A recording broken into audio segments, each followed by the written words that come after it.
Добрый день! С вами снова я, Удовина Наташа. В этот раз у меня большой проект – переделка старой советской обувницы.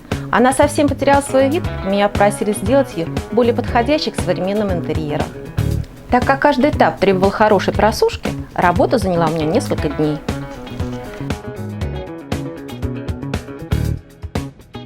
Первым делом снимаем старый слой лака.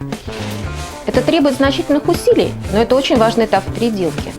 Я использую грубую наждачную бумагу с маркировкой 80.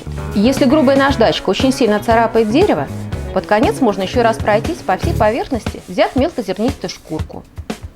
Я замазываю сколы и трещины рельефной пастой, потому что она оказалась у меня под рукой, но можно использовать любую акриловую шпатлевку. Разводим грунт водой. Я работаю широкой плоской синтетической кистью, покрывая грунтом всю поверхность обувницы. Так как сверху планируется нанесение краски, я не пытаюсь довести поверхность до идеальной белизны.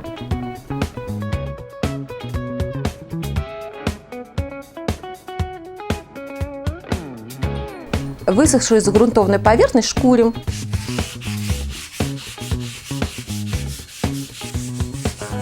Вспоминаем азы математики и делим широкую сторону обувницы на 3 равные части.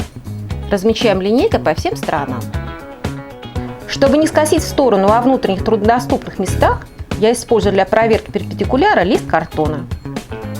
Обозначаем границы малярным скотчем. Лучше брать специальный бумажный скотч для деликатных поверхностей. Окрашивать будем 2 цвета – устрично-бежевый и живичный. Для удобства выливаем краску на тарелку. Для окрашивания я использую широкую художественную кисть из синтетики. Я попробовала наносить краску строительной кистью, но она была жестковата и оставляла полосы. Закрашиваем среднюю часть устрично-бежевым цветом в 2 слоя. Затем снимаем бумажный скотч.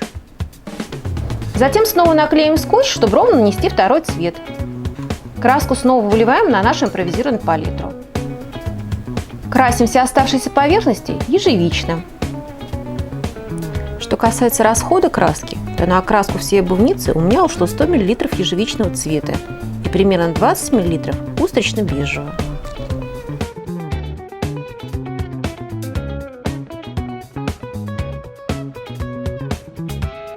Аккуратно снимаем малярный скотч. Получилось ровное разграничение цвета. Карандашом наносим эскиз рисунка. Я решила нарисовать на верхней части обувницы очень простые монохромные одуванчики. По сути, каких-то художественных навыков не требуется. Можно распечатать рисунок из интернета и обвести его через кальку, а затем аккуратно закрасить. Снова берем устрично-бежевый цвет и начинаем закрашивать одуванчики. К сожалению, на видео мой карандашный эскиз совсем не видно, но он там действительно есть.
Если вам не понравилось, как нарисовался какой-то элемент, сразу же после нанесения краску еще можно стереть влажной салфеткой и попробовать нарисовать снова.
Вот такой рисунок у меня получился.